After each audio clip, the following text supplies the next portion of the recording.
Welcome to the audio conferencing center. Please enter a conference ID followed by pound.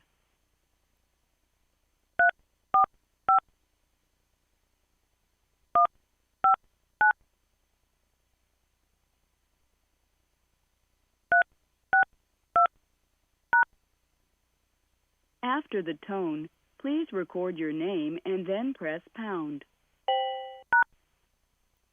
You're now joining the meeting. Building had no roof on it, so we dodged the rain. Oh. So she's going in for that knee surgery, right? Yes. Butch? Yeah. Keep us posted. I will. You know, I did that. Tuesday. So we must be in there. Morning, Butch. How's it going? Morning, Megan. Good morning, Butch. How are you? Morning, Megan. Good morning. Hey, Megan. Good morning.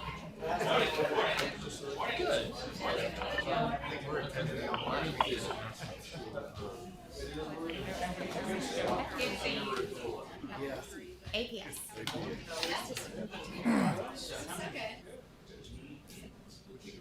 Purchase key session is that one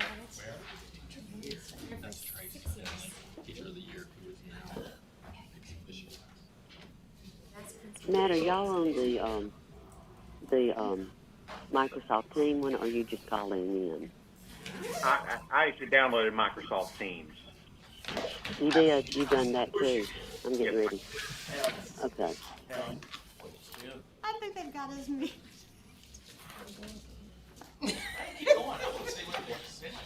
Nobody was talking about their knee surgery.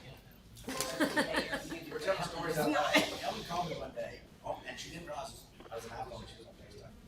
I said, yeah, I was screaming. I said, where are you? She's Ellen, stop talking. Look at your own FaceTime. Oh my God. So that's exactly what I'm scared of what's going to happen. Like when you're on FaceTime, you see like this. Good morning, guys. Good morning. Morning. Hey, I'm going to be in and out today because I couldn't find someone to fill in for me, but I have let Scott know, and I will do the best that I can. All right.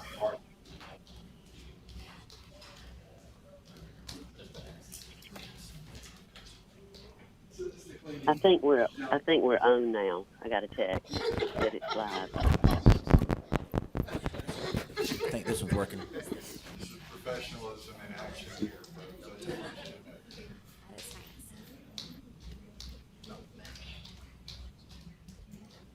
We've never done this before. So it's our first time.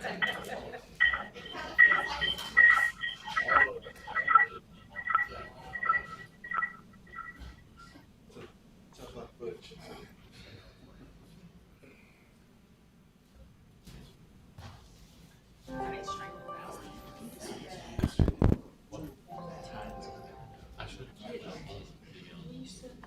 I see you, Matt.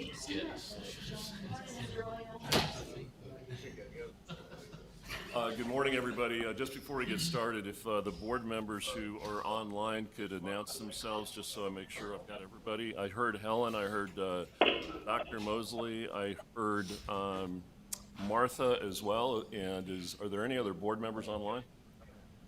Yes, Matt Thompson. Good morning, Matt. Morning. Hey, are you online? Okay, and Kenneth, are you online? All right, hearing none. All right, we have a forum. All right, well, welcome everybody to the State Board of Education meeting. This is a meeting of the Committee of the Whole, and this is for Thursday, May 13th, 2021. And it's a beautiful day in Georgia, and I'm very, very happy to be here. What I'd like to do is obviously call the meeting to order, and then we're going to go ahead and do some special guest recognition. We have Stacy Lutz here with GOSA.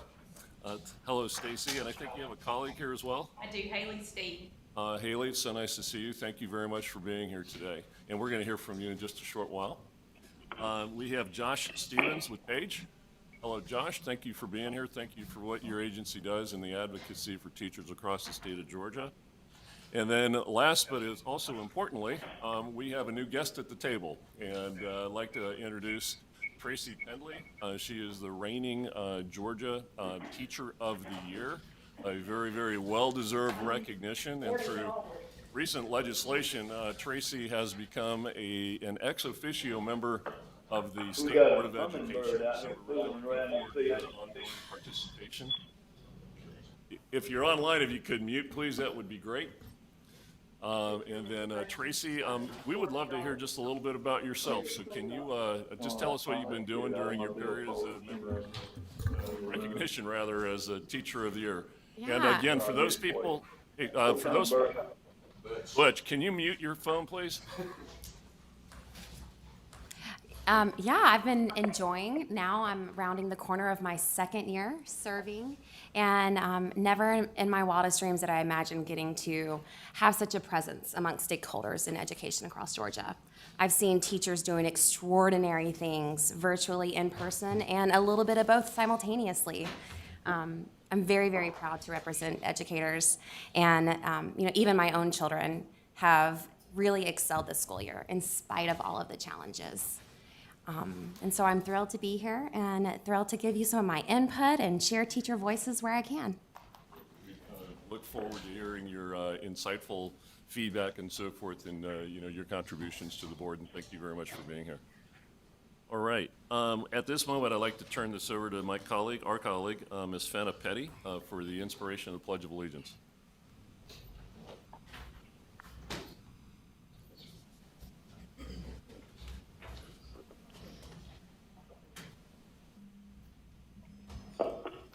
Good morning, everyone. Welcome, guests. Glad you're here. Before we do the pledge and our prayer, I'm going to give a little inspiration here. Inspiration comes in all packages. It can be places we see, people we know, people from history. But I want to tell a story about a teacher in my local community, a young teacher who started teaching. Not right out of college. She and her husband both chose different careers and then decided education was for them. But in October of 2019, she went to the doctor. She had a lump in her breast. Her mother and grandmother had both died of breast cancer, so she always took it seriously. Told her they thought it was a cyst. Forward till February 2020, she goes to the doctor. And she is diagnosed with stage 3 invasive ductal carcinoma breast cancer. So from October to February, it goes from, okay, we'll watch this, to really bad. Family is devastated. They're a young family, have 2 small children. It's that perfect picture that we saw when I was young. You'd see mom and dad and the 2 little kids and the dog and the cat walking out in the field or whatever. That perfect life. So now you have this young family, 2 small children. February. Within 2 weeks, she's already starting treatment. So no sick leave build up. No, may lose their home because they've gone from 2 teachers earning a paycheck to 1 teacher. She had to take family medical leave because no sick leave time build up. So February 2020, so within 2 weeks she had started. She had her first treatment, and then what happened? COVID hit. So not only was she battling cancer, she was battling keeping her family intact, keeping her home, fighting to live. Miss Stephanie Bishop, she is an amazing young lady who had to do most of this in seclusion because of the COVID. She couldn't be around family. She didn't have the support, family when you go. So as horrible as the pandemic was, COVID-19, because of the Georgia Board of Education, the local education, Murray County Schools, was so able to jump on virtual learning so quickly that she was able to do her chemotherapy and radiation and still teach. She didn't have to go on leave. So her children, her students, got to see this amazing process that she was going through, fighting for her life. So I just want to tell you just a couple of things that, a few of the things that Miss Stephanie had to go through. As of today, she has gone through 14 chemotherapy treatments, 30 radiation treatments, a hysterectomy, a double mastectomy. She's currently taking preventative chemotherapy pill due to the possibility of a recurrence because she has BRCA1, which is a defective gene that kind of keeps your genes in order. And she taught through all of this. She taught through the radiation, through the chemotherapy. She will be having, let's see, she still has surgery ahead of her. She still will have her last surgery in July, so she still has more ahead of her. So there's always bright points in their darkest days. And I talked to my son, who is a doctor in Savannah, and I said, I'm really worried about Stephanie. You know, she's just this sweet, quiet girl. And he said, Mom, do you not remember her on the tennis court? She's a fighter. She's fierce. She's a tiger. So, you know, with everything that has gone bad and everything that has gone so wrong, the Department of Education, our local LEAs, they worked so hard. And this is just one story, and I'm sure there's many, many stories out there of others, these little bright spots. And she said, you know, I'm just taking a different trail right now. I don't think it's anything special, but it is very special. You know, maybe one of these days, one of these second or third grade students that have seen her, you know, maybe they become a doctor, maybe they can become a researcher because they've watched what their teacher went through. But she is a true inspiration. And Mother's Day was last Sunday, and her little one, I think he's maybe only 3 now, that he said his best memory with his mommy was the day she got to ring the bell. So, you know, in these dark days, there are bright moments. There are such bright moments. So keep all our teachers, all our students, everyone, you know, in your prayers, and know that as bad as things are, there's bright lights out there for us. There's bright lights to see. There's good things going on. And again, I've already said it, but the Department of Education did such a wonderful job getting us to virtual as quickly as they did. And although nothing is ever perfect, our kids do have some unfinished learning, but we'll get there. We will get there, and we'll get there together. I'm going to do the prayer, and then after the prayer, we'll do the Pledge of Allegiance. If everyone would bow their heads, please. Our gracious and loving Heavenly Father, thank you for this most beautiful day that you've given us. Help us make decisions today that make positive effects on our teachers, on our students, on families around Georgia. Please keep our first responders in the palm of your hand. Hold them close. Keep them safe today. Keep our legislators, our leaders in our local communities, in our state, across the nation. Please help them make the best decisions possible, and that they make them with a pure and true heart, and that they're thinking of us when they make these decisions. Help everyone arrive home safely today. Keep us safe today, tomorrow, and help us do your will and not ours. In your name I pray. Amen. Amen. Okay, Amen. Everyone, please rise for the Pledge of Allegiance. Salute, pledge. I pledge allegiance to the flag of the United States of America and to the republic for which it stands, one nation, under God, indivisible, with liberty and justice for all.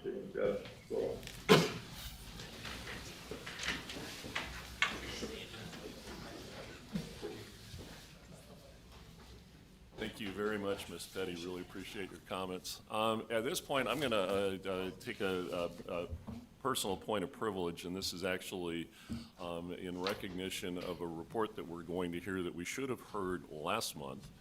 And I actually inadvertently and not intentionally skipped over an agenda item. And this is a report that we're required to hear from the Governor's Office of Student Achievement. It's required by statute to present to the State Board of Education on an annual basis regarding accountability, academic audits, reviews, evaluations, reports for milestones, enrollment, and withdrawals. And with my apologies, I would like to acknowledge Stacy Lutz and ask her to come to the dais to give and deliver that presentation. Mr. Chairman, could you turn the mic up just a little bit?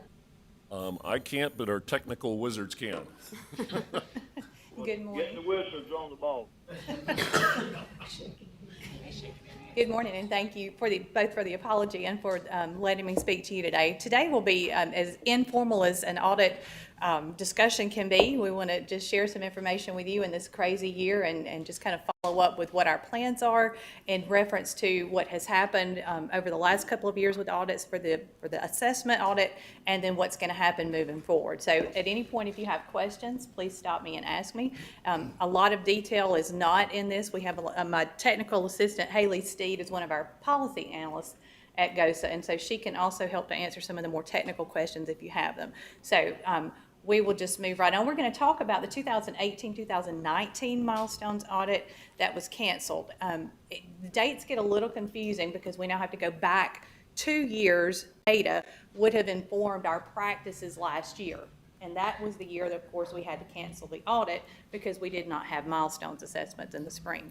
So we'll talk about that, and we'll also talk about what our plans are for this year, for 2021, because obviously we don't have data from last school year to do an audit this year. So we've actually had a pretty big gap in what we can do, but we're going to try to do some things that seem to make sense with what we do have, to try to get some information and see what we can learn in the process of the assessments that are taking place this year. So just for your reference, the audits are actually by statute given to GOSA.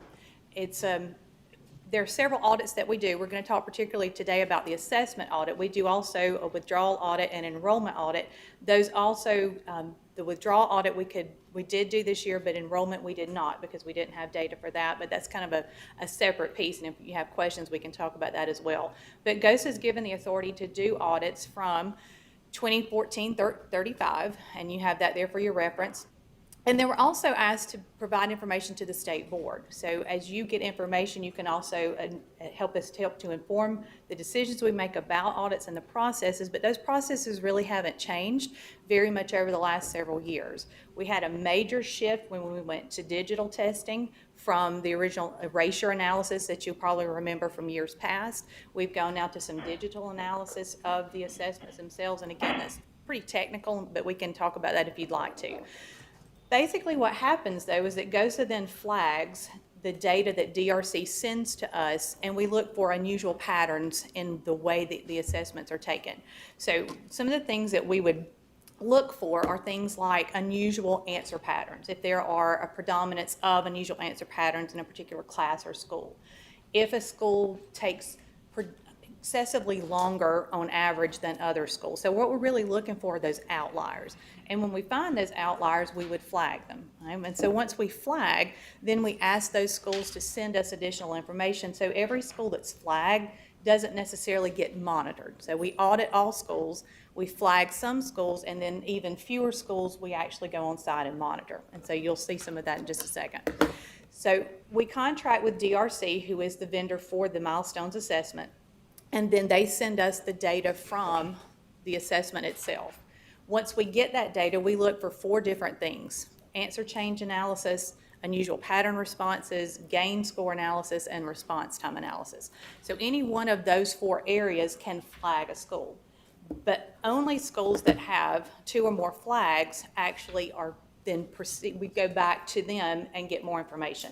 From that information, then we go into we look at irregularities, things that couldn't be explained. So let's say a school is flagged, but then that school sends us information to say, this is why that happened. We had this event happen in this classroom, that's why the anomaly is there. And if we can justify that, they kind of get tossed aside. If they're not, then we would go in and probably monitor a school. And once we monitor, we send any information that we get back on irregularities to the Department of Education. The Department of Education then picks that up and looks at if there's warrant for additional investigation. So that's kind of the process overall. We do look at all assessments particularly EOCs and EOGs, because those are the digital ones. But we also, while we're at the school for monitoring, look at other things like the access test. So we do look at assessments across the board, so it's not necessarily just a milestones audit, although milestones is the indicator that would flag a school. Does that make sense? I'm going to pause for just a second. That's a lot of technical information, and see if you have any questions. Does anybody online have any questions for Stacy? I do not. All right, and sorry, also, state charter schools who have been in operation for fewer than 2 years are also monitored each year. So those would automatically come into the pool. All right, so the 2018-2019 milestones audit. We audited 2,199 schools, which are all the schools who give milestones assessments. Of those schools, these are the number of flags, or districts, sorry, these are the number of flags that the schools had. So you'll see there the boxed number. There were 219 schools that were flagged for additional information. So we reached out to those 219 schools and began the process of collecting data. But in the midst of that collection in March of 2020, well, y'all know the pandemic hit, everything shut down, and so we suspended the audit at that point. So we did not gather information post-pandemic. So this year, obviously, because we don't have data from last year, we try to think through what would be a reasonable thing to do. Number one, we don't want to put additional burdens on schools. We know that that's not what they need, but we also know that there's a lot of information that we could gain from knowing how schools participated in the milestones assessments this year. So instead of doing a traditional audit, because we really don't have a basis for which to pull schools unless we just randomized it, which doesn't seem to make a lot of sense either. What we've opted to do is to do a research study on the effects of COVID-19 on the testing patterns. So one of the things that we'll think about is, are the participation rates what we expect? And we're working in conjunction, see Allison over there, with Sandy Green with DOE to talk about what makes sense, what information we can collect, what information would be useful to collect. But we're going to try to do that in a non-invasive way. That means we're not going to be on site for audits. It will be more of a desk audit this year. And so what we'll do is just try to, again, gain information on what we can based on the milestones that were given. And these are some of the things we're going to look at. And just for your information, kind of the questions that are going to guide the research, these are some of the ones that we have internally started to talk about. And it's almost going to be an exploratory way to think about it. So we don't know what answers we might get, but again, these are going to be guided by conversations that we'll have with accountability and assessment as well. Okay? And I won't read you all those questions, but just give you a chance to take a look.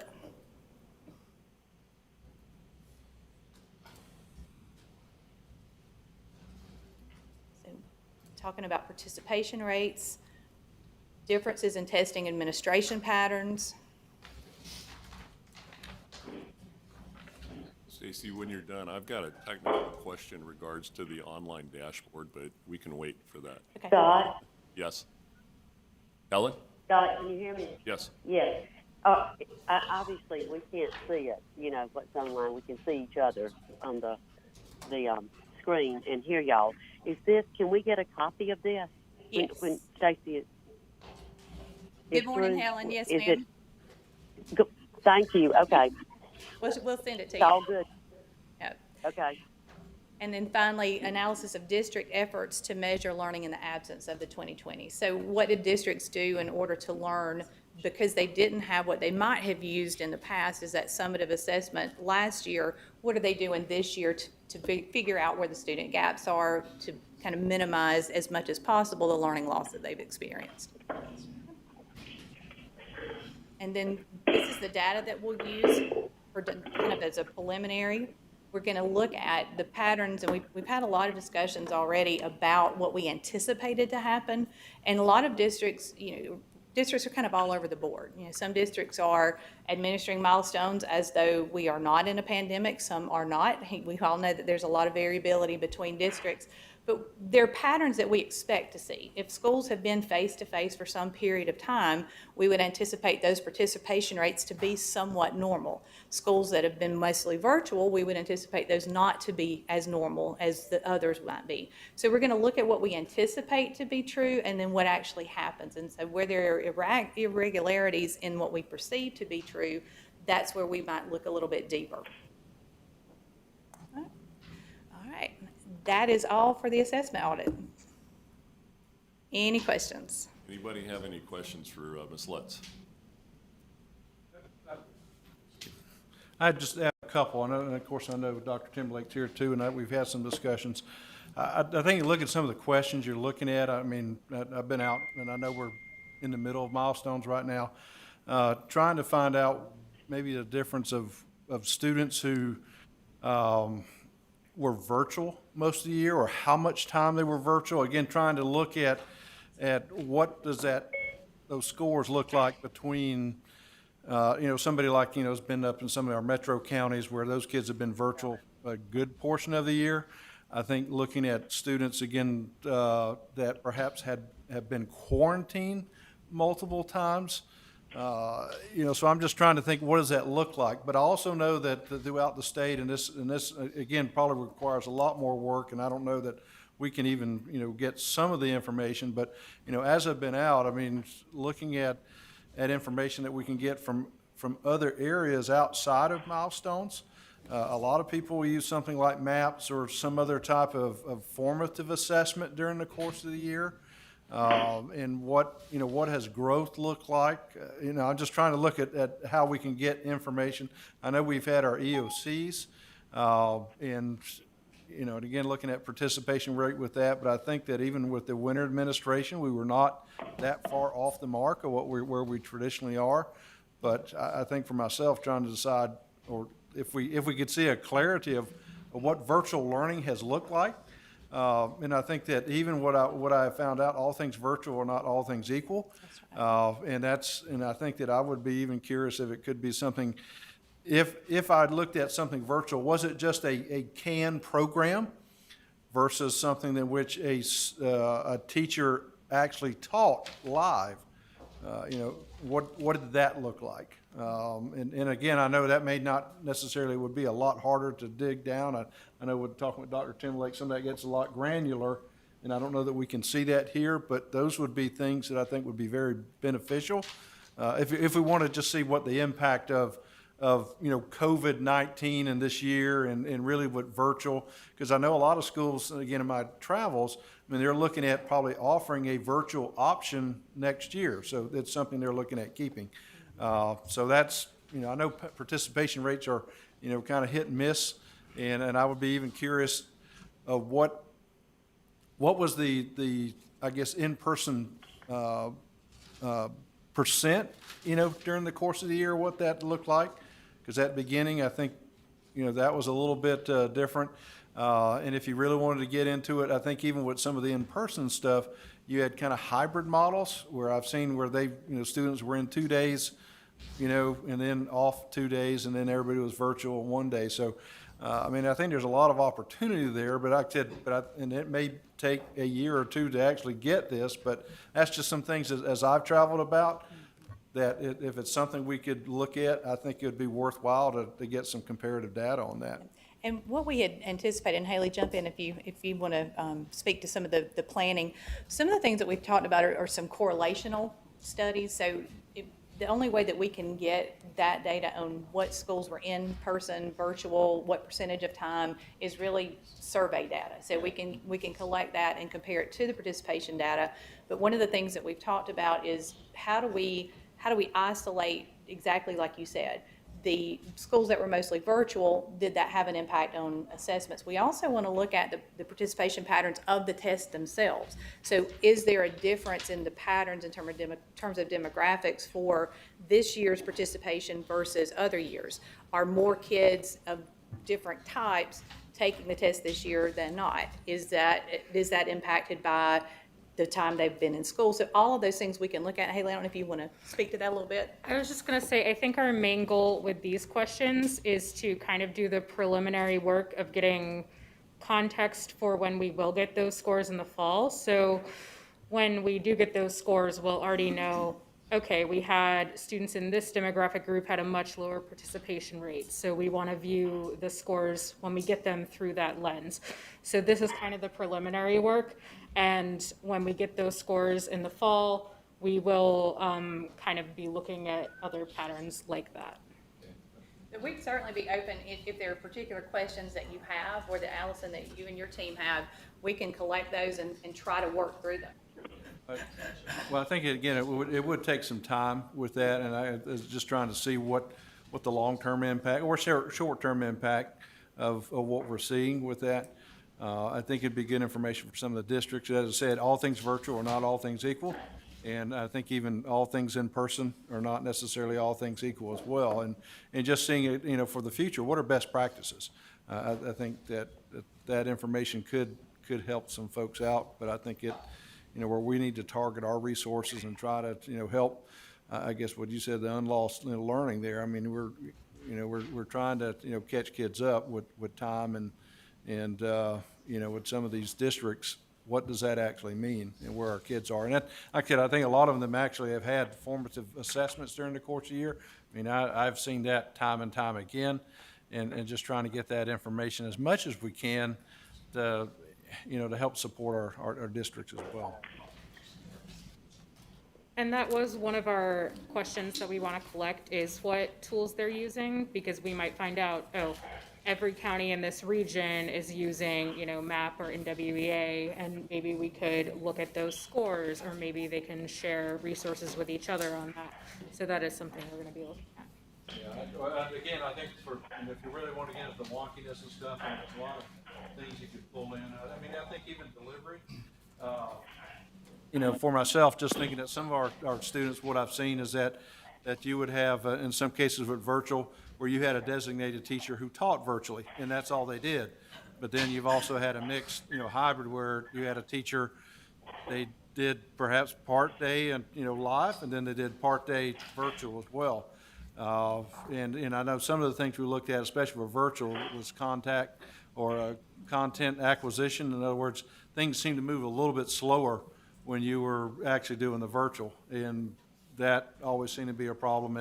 And I know with individuals who were, students I've been talking with recently, if they were quarantined for a period of time or had to come back, they always felt that they were a little bit behind their peers. So again, just like that, I think it's a researcher's gold mine, I guess, if you want to look at it, if you want to get into the wonkiness there. But I think if we could get answers like that, it'd be kind of interesting to see what we look like in the state of Georgia. Does anybody have any other questions? All right, is anybody? Mr. Chairman? Yes, Helen. Go ahead. Helen? Can you hear me? Yes, we can. Go ahead. Can you hear me? Stacey, are you going to utilize the recess also for, because at our recess, the Board of Controls are always there for their meetings, and that's been a big thing of what's been going on. They have a lot of data on what type of learning is going on in their systems, and they can probably help too with the numbers. I didn't know if you were utilizing the recess also for its data. We had not necessarily planned to use the recess for that, but that's a good suggestion to go through the Board of Controls and superintendents. Any surveys that we have that we do administer would obviously go through the superintendency and go through the proper channels there. But you're right, that's a great contact, Helen. Okay, thank you. I had two questions. You noted 219 schools. Does the reporting that you illustrate highlight any concentration by districts? I'd have to look at that, but typically it's pretty widespread. Obviously, the bigger a district, the more likely they are to have a school, but I don't remember there being any major patterns. There is a full report on the GOSA website, though, that lists 2 years back when the audit was completed, that lists all the schools, so we could get that information for you to see. All right, and then on the, and I don't know how many people in here have availed themselves of this, but that GOSA website, really, if you look at the K-12 with the report card information, you can download some really, very, very important information that can, all the way down to the school level. It has demographic information, it has achievement information. It'll break it down by race, ethnicity. It breaks it down in so many different ways. I mean, it's a very, very powerful dashboard. Takes a little getting used to. And so forth. And then one thing I was going to mention is that when you're trying, and I'm a numbers geek and I download stuff frequently, and I'm looking at this, but when you download certain aspects and you're trying to trend it, it comes up in reverse order. So it'll list the most current year first and the last year, or the oldest year last. And so it's reversed. So that may be something you all could take a look at. But it's a phenomenal. Is that in a downloadable data site, or is that on the? It was a downloadable data file. So when you select like an Excel file, for example, and you capture that, and you're trying to put a graph together and do a trend or something like that, it reverses it. So anyway, any other questions? All right. Well, thank you very much for your report. And this is a month or two too late on our side, and it was my fault. And again, I apologize, but thank you so much for being here today. Thank you. Thank you. All right. Terrific. Do you have anything else? Okay. We have, generally, we would have a public hearing if there was anything with regard to rules, but there are no rules scheduled for public hearing this month. As far as, now we're going to go ahead and begin building the committee of the whole agenda. So I'm going to call on, first of all, budget committee items for Vice Chair, Mr. Jason Downey, who's the chair of the Budget Committee. Thank you, Mr. Chairman. As far as a consent agenda, there have been some recent changes. We did build a consent agenda. We have pulled item 1 from the Budget Committee for further discussion today, and we will put items 2 through, bear with me 1 second, we just had a change, 2 through 30 on the consent agenda, and item 32, which is the recurring contracts list. Item 31 will be pulled from this month's agenda. And this is just a recent issue that has come up.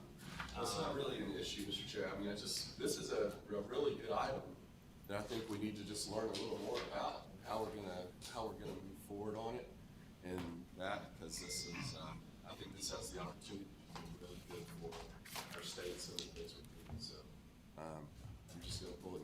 I just spoke with Chief Staff. Scott. Get some more background and information on this. Will you ask them to use their mic, please? Mike, is your mic on? I don't think he heard you. So, again, just to clarify, 2 through 30 and 32 will be on the agenda. Item 31 is pulled altogether from this month's agenda. Item 1 is up for full discussion. Understood. All right. Are there any questions or any other modifications relative to those items? I have a question. Why did we pull 31? Hey, Ellen. We couldn't hear. Hey, Ellen, this is Mike. Back to even just our discussions yesterday about this. This is related to the whole child and the school certification overview, which is going to, can be an incredibly effective and meaningful tool. I was just talking, and this is partially my fault because I wasn't able to be in some of the pre-discussion hearings on this because of my daughter's graduation I was attending.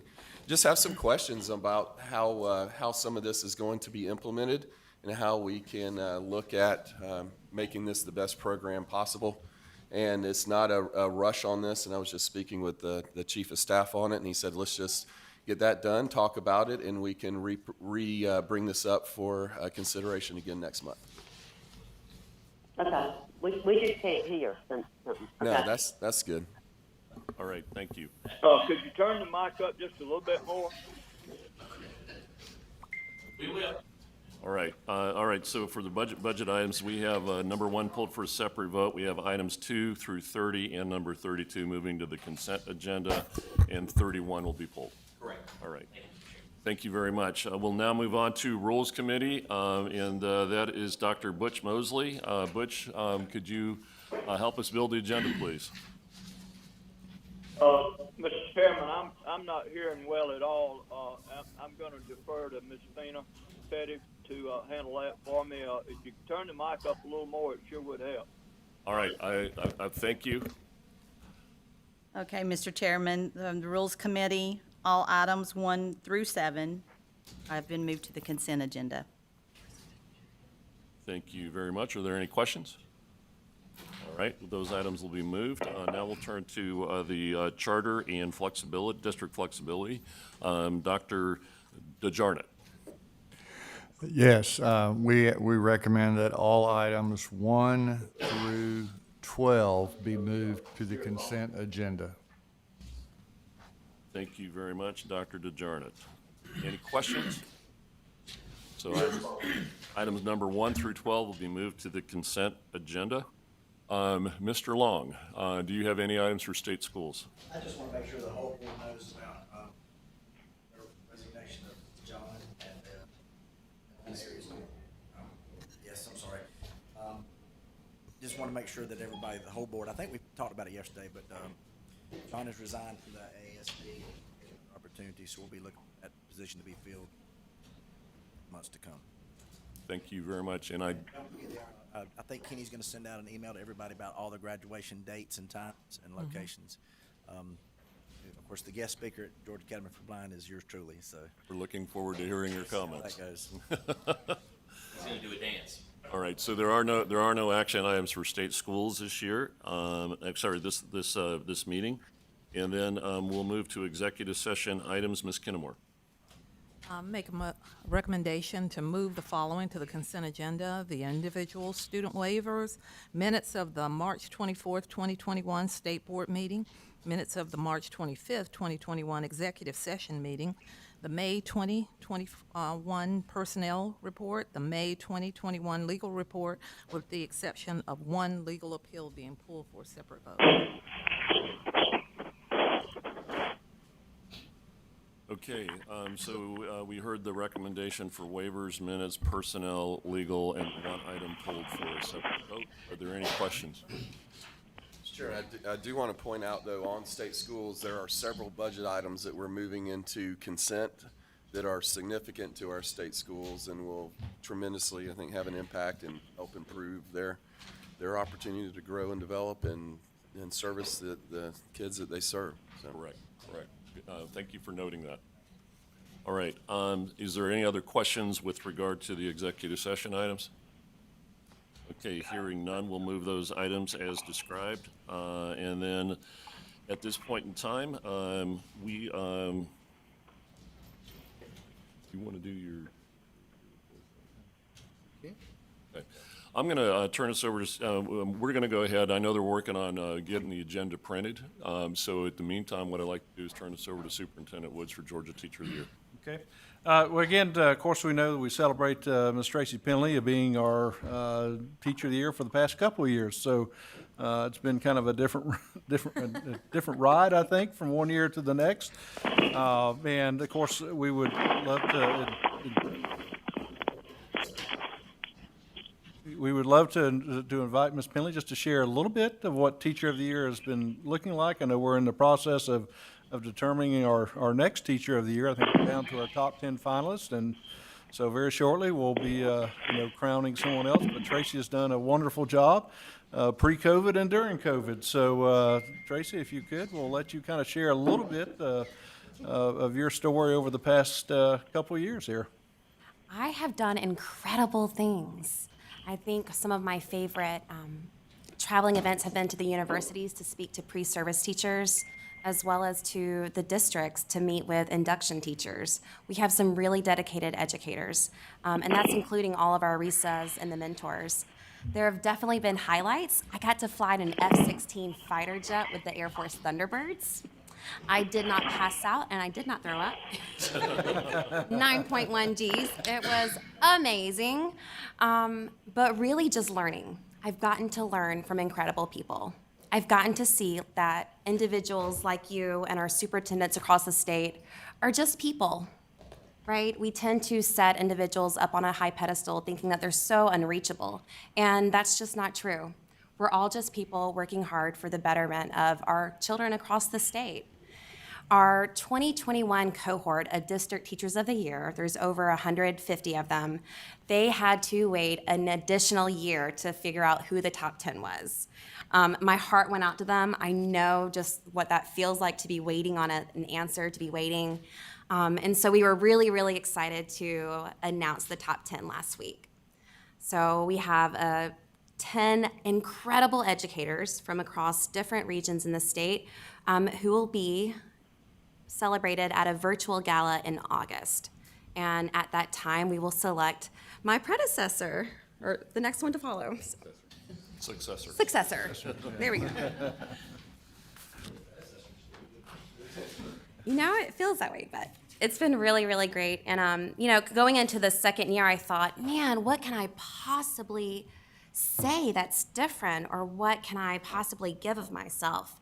And it was I just feel like the Lord works in mysterious ways. And my platform was all about educational equity, right? And bringing issues of race to the forefront. And with everything that has happened last summer and the widening of disparities across our student populations in the state, this was an excellent year for me to stay on a second term. I've gotten to speak to all types of people and say things that maybe they didn't want me to say, but I have been bold, and this role has given me a thicker skin that I'm thankful for. And yeah, I've just learned to speak up for our kids and our teachers. And some of you may have been miffed with me protesting in January and February on the news for our teachers. But I felt that even though I was back face to face, I needed to represent what people were telling me. And that was that, Tracy, we need help. We need someone to listen to us. So I've been very, very honored to serve in this role. And I look forward to help coaching my successor. Okay, all right, that's it. All right, well, thank you very much, Tracy. Appreciate it. Not only you're Teacher of the Year, but apparently you've mastered time travel as well with your successor and your predecessors. There you go. So thank you. Any questions or any comments? I have a question about the Teacher of the Year going forward. The panel, we usually have an opportunity to be a part of when they do the speeches and all. I know it's going to be virtual this year. I wanted to find out, do you have a date for that? And who's going to be on the panel? Would the Teacher of the Year be an ex officio of the State Board of Education? If Godot is going to have a representative on the panel, I would really like to see one of the State Board members as a representative on the panel. I volunteer. Just, just getting it out there. So I would just like to find out about that. Okay, I'll have to get some of the information. I haven't seen anything as far as the I guess typically what we've done at Georgia Power with the speeches and stuff like that. So we'll get that information out as soon as I find out. So Our candidates will be doing a 3 to 5 minute virtual presentation, and I'll go ahead and be sure to include you on that list. Okay. If you could make sure all of us know the date. Absolutely. That way, any of us that are available, I always enjoy going to Georgia Power. And you'll building definitely want to and hear being from there. this group. Yeah, absolutely, every year. Thank you. All right. This concludes our committee of the whole, and so unless there's any other business, what we're going to do now is adjourn. We're going to adjourn for 15 minutes. We'll reconvene at 10 o'clock, make that 14 minutes.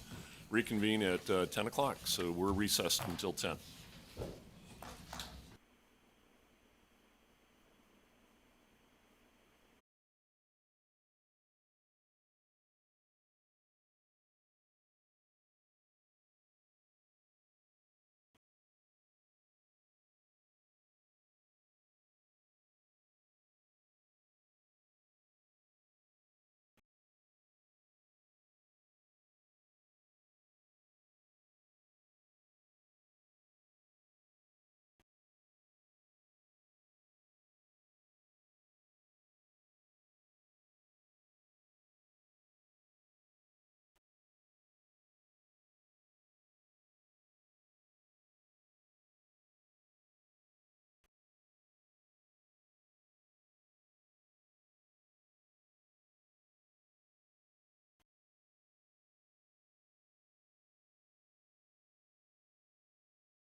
participation, and continuing to work on the very, very deliberate and hard work that we have before us. We had an exceptional retreat, and we learned a whole lot. We had some great presentations from some phenomenal speakers. And I think one of the things that we're looking for in our future retreats is some similar content, which is, from some outside people that we can bring and kind of help us understand what's going on in learning processes, not just here in Georgia, but across the country and even the world. We will have another board retreat in October. I've actually tasked Mr. Mike Long as the temporary committee chair relative to putting that event together, so stay tuned for further details. And not putting any pressure on Mr. Long, but we all know how difficult and how challenging these can be to put together. At this moment, what I'd like to do is turn it over to board members if there's any comments that you would like to share. I'd like to say something very quickly. Helen, go ahead. Helen, go ahead. Helen? Ellen, Yes. you're muted. Am I muted now? We can hear you now. Can you? Okay. Scott, can you hear me now? Yes. Okay. From the policy committee meeting yesterday, I just wanted to remind everyone, and Richard might want to reiterate again that we asked about the process moving forward with the standard review, and Richard mentioned that there were they were collecting names from the districts already to serve on the committee, and that if any one of us had some names, to please turn them into him, and that there would be a meeting next week, he said, in Macon. So I just thought that would be something. Everybody was not in policy. To hear that, and if they have anyone that they would like to turn in, I think Cena and I have already turned them in. It might be others. And if you're interested, Richard, I don't know if you want to comment any further on that, but I just thought it would be fair for everybody to know that there's a possibility of turning in some names. Again, what the reference was is that after, I guess, attending Bootstrap, there were several superintendents and individuals that expressed some thoughts on the math standards. Again, we've kind of halted that process to give them a chance to make some presentations to us. And so a few names again have been added to the list. We're, again, trying to keep it small, but for those individuals that said that they were concerned about still there may be too many standards, some may not be the standard where they need to be as far as age appropriateness, and I've just asked them to, please come together and be very specific about what that looks like. So if anyone has a nomination or somebody they might like to be added to this, please get it to me ASAP so we can continue with that. That's kind of where we are with that. All right. Any further questions? Are you still planning on the meeting in May? Next week sometime? I believe so. I think the target date's next Thursday. Okay. All right. All right. Any other questions from our online members? All right. None. All right. I'm going to turn this over to Mr. Downey. Thank you. I just wanted to make a quick comment as the chair of the budget committee. Whomever is chair of the budget committee is an ex officio member of the Georgia Foundation for Public Education. Kenneth actually sits on the board as a voting member, and I sent an email to all the board members this week because my role as ex officio member is to be a liaison, sitting in on our board meetings as a non-voting member, but then trying to get the information back to the board members. So I sent an email to our board members this week. Paige Pushkin is our executive director, helped me. Actually, she drafted the email. I proofread it and forwarded it on, and then said that I wrote it, but she wrote it. I'll just be very honest. But Paige does a wonderful job with the foundation for our new members. Paige, if you'd like to take a couple minutes and just sort of give an overview about what we do and the mechanism, what exactly it is, and where it fits into state law and that sort of thing, if you don't mind. Thank you, Paige. Awesome. Any other questions or comments? Ms. Kenmore. Regarding the standards going over the review, could we get a link or something so that, is it going to be virtual or just in person or what? If we just As get of now, I think information. we plan on live, you know. Okay. So we're kind of monitoring anything like it with gas, and I know that's kind of challenging right now, so, but right now we do plan for live. But we'll, And I do have one name that I want to give to you. That sure, okay, right. Any other questions or comments? All right, hearing none, Chair will entertain is that Helen? You have something else? All right. Thought you were going to call to adjourn. I am. So right now, the Chair will entertain a motion to adjourn. So moved. You got it. Second, all those in favor? Aye. Aye. We are adjourned. Thank you very much for being here today.